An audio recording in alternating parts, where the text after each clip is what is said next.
ఈ సమయం ముందు నంద్యాల జిల్లా కోఆర్డినేటర్గా ఉన్నటువంటి రెవరెండ్ జాన్ సుధాకర్ గారు యాడికి వారు కూడా ఒక 20 నిమిషాలు దేవుని వాక్యానికి అందిస్తే సభలు కొడుతూ వారిని ఆహ్వానించుకుందాం. ఈ సమయం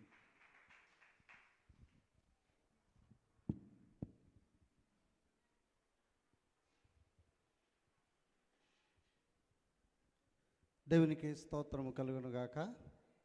వాళ్ళు యేసు మహారాజుకు ప్రభునందు ప్రియమైన దేవుని యొక్క విశ్వాసులారా, ఈ చక్కటి అవకాశమును అయ్యగారు నాకు ఇచ్చినారు. కానీ నేనంతటి అర్హుడను కాను. అయినా నన్ను ప్రేమించి ఆత్మీయ తండ్రిగా నన్ను ఈ స్థలంలో ఈ సమయం నిలబెట్టినటువంటి నవయ్య గారికి, అమ్మగారికి, ప్రతి ఒక్కరికి, కూడి వచ్చినటువంటి వారికి, అలాగనే నాతోటి దైవ సేవకులకు అందరికీ వందనమరణాతలు తెలియపరుస్తున్నాను. కొద్దిగా మాత్రమే నాకు ఇచ్చిన సమయము కొద్దిగా మాత్రమే ఉంది కాబట్టి ఒక 3 ముక్కలు మాత్రము చెప్పుకొని ముగించుకుందాం. దేవునికి స్తోత్రము కలుగునుగాక. బలో యేసు మహారాజుకు. క్రీస్తు ప్రభునందు ప్రియమైన దేవుని యొక్క విశ్వాసులారా, దేవుని యొక్క వాక్యమును చదువుకుందాం. ప్రకటన గ్రంథం 1వ అధ్యాయము 3వ వచనం ఒకసారి చదువుకుందాం. ప్రకటన గ్రంథం. సమయము సమీపించినది గనుక ఈ ప్రవచన వాక్యములను చదువువాడును వాటిని విని ఇందులో వ్రాయబడిన సంగతులను గైకొనువాడును ధన్యుడు. దేవునికి స్తోత్రం కలుగునుగాక. చిన్ని ప్రార్థన చేద్దాం. కృపామయుడమైన మా ప్రియ పరలోకపు తండ్రి, పరిశుద్ధ పాదములకు స్తోత్రములు. అల్పుడను, అయోగ్యుడును, మట్టివాడను దేవుని నన్ను ప్రేమించుము, ఒక బూరగా వాడుకొనుము. యేసు నామమున ప్రార్థిస్తున్నాం పరమ తండ్రి, ఆమేన్. దేవునికి స్తోత్రము కలుగునుగాక. బలో యేసు మహారాజుకు, బలో యేసు మహారాజుకు. దేవునికి స్తుతి కలుగునుగాక.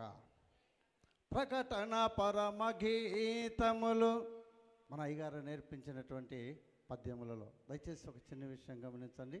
మాది రాయలసీమ ప్రాంతం కాబట్టి ఒకవేళ లాంగ్వేజ్ తేడా కావచ్చు, క్షమించుకొని అర్థం చేసుకోవాల్సిందిగా ప్రభు పేరట మనం చేయొచ్చు. ప్రకటన పరమ గీతములు ప్రకటన అయిన పిదప, ప్రకటన పరమ గీతములు ప్రకటన అయిన పిదప, మతాలు మిషనులు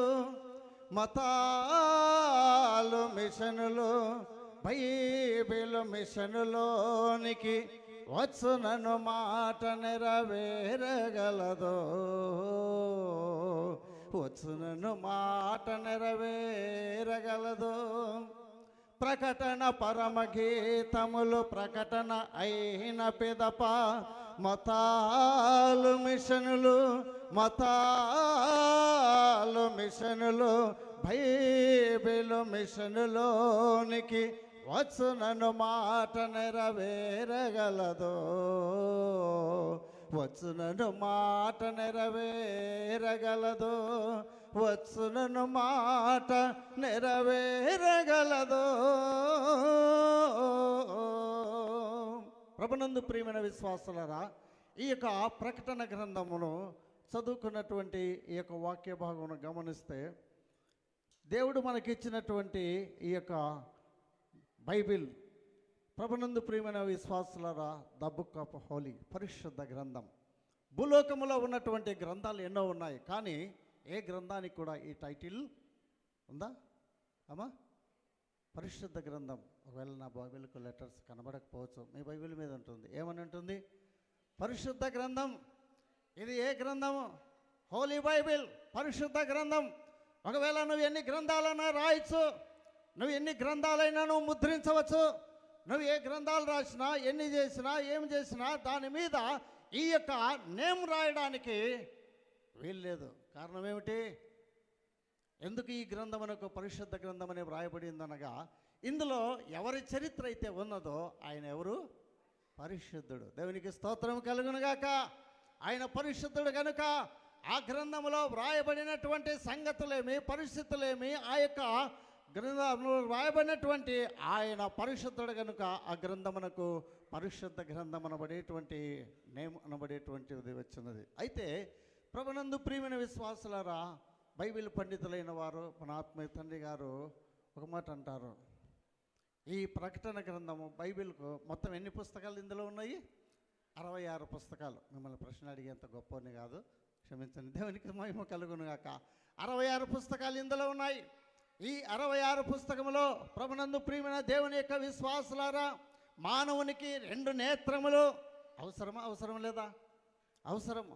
మానవునికి 2 నేత్రములు ఎలాగైతే అవసరమో, ఎంత ప్రాముఖ్యమో, ఎంత ఇంపార్టెంటో, అలాగనే ఈ యొక్క దేవుని యొక్క గ్రంథములో ఉన్నటువంటి 66 పుస్తకములలో 2 పుస్తకాలు 2 నేత్రముల వంటివి. ఏమిటి అవనగా, ఒకటి పరమగీతము, రెండవది ప్రకటన గ్రంథం. ప్రకటన అనగా అర్థం ఏమిటి? ఎన్ని అక్షరాలు? ప్ర క ట న. ఎన్ని అక్షరాలు? 4. For only 4 letters. ప్రకటన ప్రాణగా ప్రకటించవలసిన గ్రంథం ఇది. కానగా కనికరము లేనటువంటి గ్రంథం ఇది. తానగా టర్నింగ్ లేదు, తిరుగు లేనటువంటి గ్రంథం ఇది. నానగా నమ్మిన వారిని పరలోక రాజ్యమునకు తీసుకుని వెళ్ళేది, నమ్మని వారికి నరకమును చూపించేది. బలో యేసు మహారాజుకు ప్రకటన గ్రంథము. ప్రకటన. మరి ఇంకోటి ఏమిటి? పరమగీతము. గీతం అంటే ఏమిటి? పాట. పరమగీతం అంటే ఆల్రెడీగా పరమ ఈజ్ ఈక్వల్ టు గీతం. గీతం అనగా పాట. ఇది పరమ అంటే అర్థం ఏంటి? పరమ అంటే పరలోకపు పాట. పరమగీతం అనగా అర్థం ఏమిటి?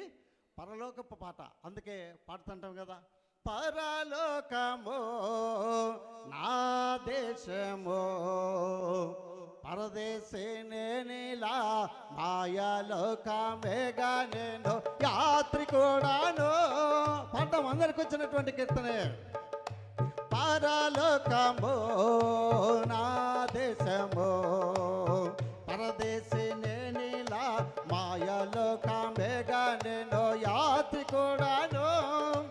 ఎంతో అందమైనది పరలోకము, అసమానమైనది నా దేశము.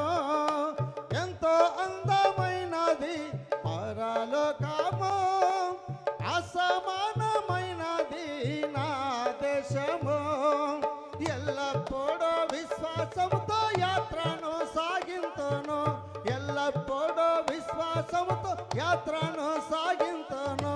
పరలోకము నా దేశము పరదేశి నేనిలా మాయాలోకమేగా నేను యాత్రికుడాను. దేవునికి స్తోత్రం కలుగును గాక. సరళైన ప్రభునందు ప్రియులారా, ఏమి సమీపించింది? చదువుకున్న వాక్య భాగం అమ్మా,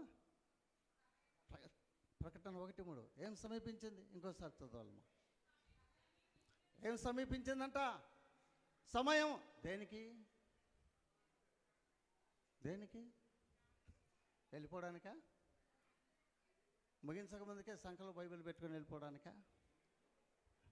చెప్పాలమ్మా, దేనికి సమయం అంట? ఒకచోట ఇలాగనే పాస్టర్ గారు బోధ చేస్తున్నారంట.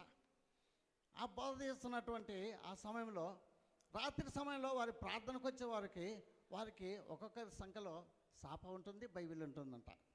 ఏముంటుంది చెప్పండి మాకు కొద్దిగా. శాప ఉంటుంది, బైబిల్ ఉంటుంది. శాప ఎందుకు? బైబిల్ అంటే చదవడానికి అవసరం. శాప ఎందుకు?